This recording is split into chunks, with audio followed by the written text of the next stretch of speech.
Bonjour à tous et bienvenue sur Piston et Savon. Aujourd'hui, je m'occupe enfin des micro-rayures de la Z4. Piston et Savon. Alors elle sort de lavage, elle semble magnifique, et effectivement, quand on parle de micro-rayures, c'est micro. Donc je l'ai mise au soleil pour qu'on voit les micro-rayures, parce que sinon on ne les voit pas. Sur l'aile, on voit bien.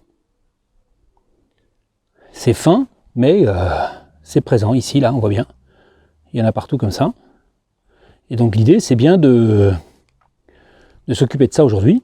Donc pour ça, on met la voiture à l'ombre et on regarde les produits que j'ai choisis. Alors je profite de l'occasion pour inaugurer mon tabouret qui se transforme en chariot de mécano pour passer sous la voiture, ce qui me semblait un 2 en 1 intéressant.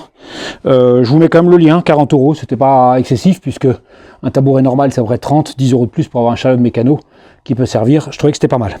Alors en vue de ce travail, j'avais acheté 3 polish de chez Corkemi qui sont, paraît-il, bien meilleurs que les Menzorna. Je voulais tester ça. C'est du 250 ml, c'est pas trop gros.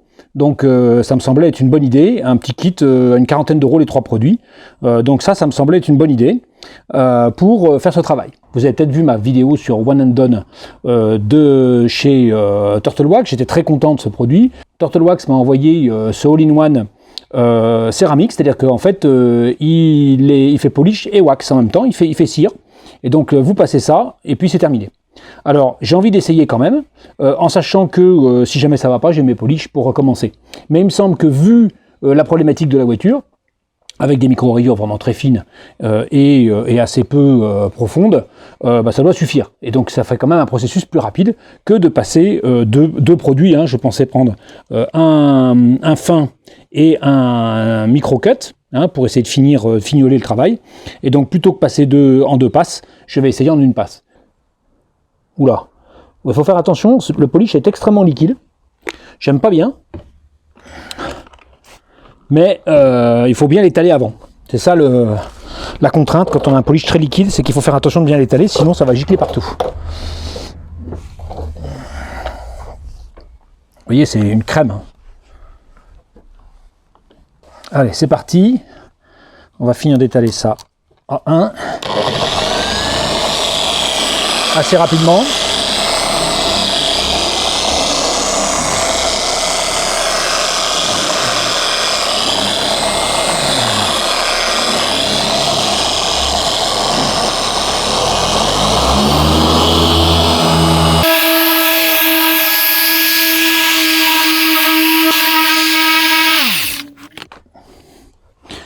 Alors comme vous le savez, la Z4 c'est le Flamme Design de chez Bangle, donc c'est plein d'arêtes assez vives, donc c'est pour ça qu'il faut aussi un pad pas trop dur, parce que c'est compliqué les arêtes sans abîmer.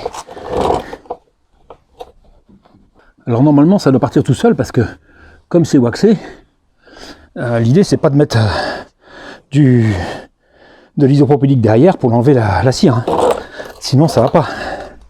Bon, c'est vrai qu'on a une finition qui a l'air bonne, c'est bien lisse.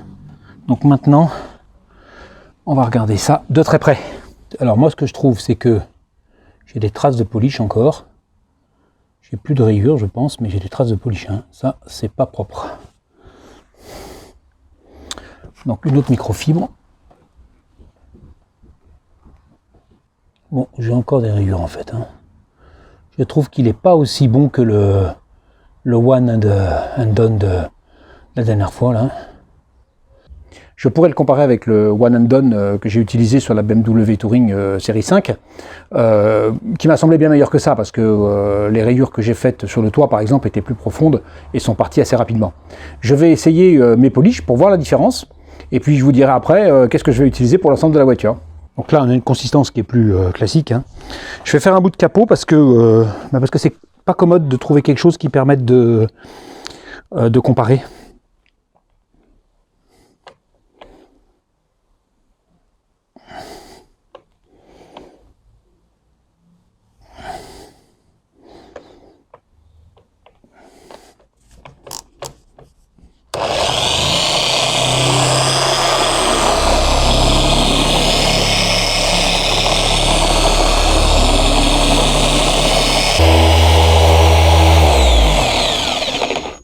Alors on va essuyer ça et on va regarder ce que ça a donné. Alors je vous assure qu'il faut regarder de près pour voir les rayures, parce que c'est vraiment très fin. Donc j'inspecte, hein, je cherche les rayures. Alors d'abord l'aspect me semble meilleur, ça me semble plus propre que là.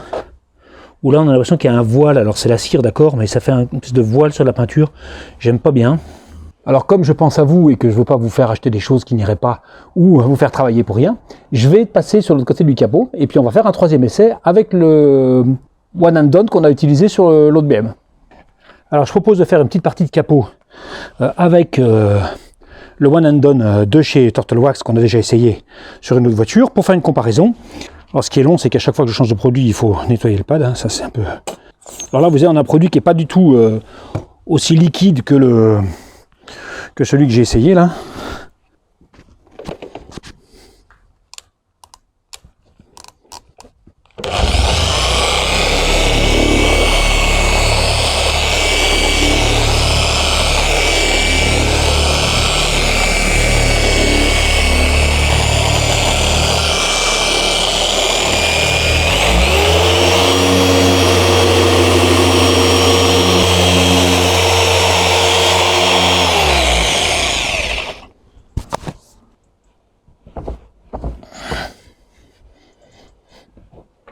Alors j'ai pas fait le micro-cut sur la partie où j'ai fait avec le polish de chez Corkemi, parce que normalement il faut le faire en 2 passes.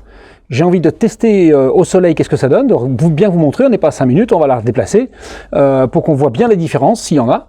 Et puis après, ben, bien sûr, je me remettrai au travail.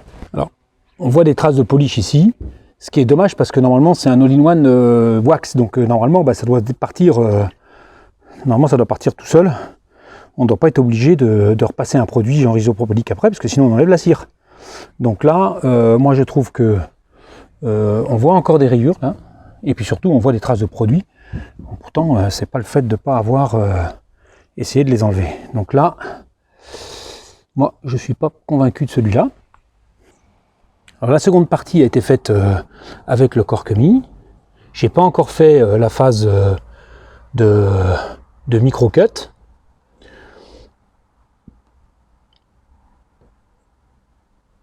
Qu'est-ce qu'on peut dire? Je cherche les rayures. On voit bien cet effet pailleté là qui est vachement sympa sur cette voiture.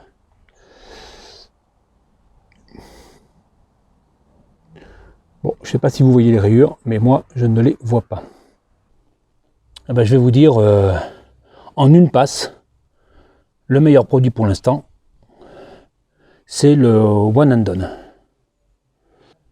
Donc pour l'instant, ma conclusion provisoire, c'est que le One and Done est excellent pour faire ce travail et qu'il a l'avantage de faire ça en une passe.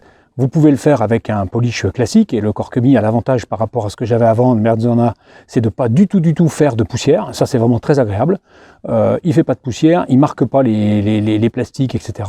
C'est un très bon produit, mais il faut faire 2 passes. Donc qu'est-ce que j'ai fini par faire? J'ai fini par faire une bonne moitié de voiture avec mes 2 polish en 2 passes. Parce que finalement elle n'est pas si grande que ça, c'est pas si long que ça, et puis je pensais que ce serait quand même mieux. Et puis j'ai fait quand même un côté de la voiture avec le One and Done. Et donc l'arrière j'ai bien fait moitié-moitié, donc c'est là que ça va être le plus facile à voir sur la malle arrière. Et donc je vous propose de regarder le résultat. Ce côté-là est fait avec le One and Done, et ce côté-là est fait avec les 2 passes de polish Corkemi.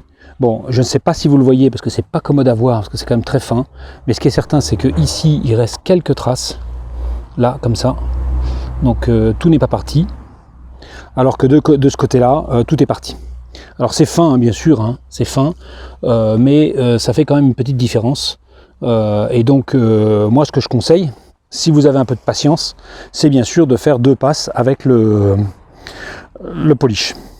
Donc effectivement, bon, là, ça paraît impeccable. C'est quand même très difficile de voir les rayures parce que c'est vraiment très fin. Quand il en reste.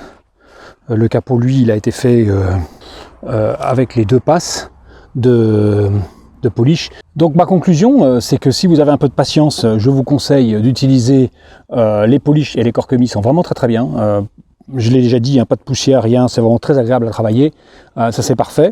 Et puis si vous n'avez pas de patience, si vous n'avez pas le temps, ou si vous voulez juste passer en une fois, ou si vous n'avez pas de machine, parce que je pense que sans machine, c'est plus facile de faire avec ça, All and Done de Turtle Wax, bon produit, même si il ne travaille pas aussi bien sur des problématiques d'une couleur très très particulière, avec des rayures très fines, un peu difficiles à enlever parce que les reflets sur la couleur sont vraiment très visibles. Alors pour les pads, comme vous pouvez les voir, ils sont vraiment propres. Pourquoi? Parce que je les ai lavés en les faisant tremper dans de l'eau savonneuse. J'ai bien rincé et puis après je les fais sécher. Ça vous donne un résultat absolument impeccable. Bien entendu, une fois qu'on a fait le polish, il faut passer à la cire. Donc ça va être probablement la prochaine vidéo parce qu'il faut que je m'en occupe et que je trouve le bon produit. J'ai classé mes produits et j'ai une caisse entière de cire différentes. Donc il va falloir que je réfléchisse ce que je vais tester là-dessus maintenant. Et donc je vous remercie d'avoir suivi cet épisode de Piston et Savon et je vous dis à bientôt pour une nouvelle vidéo.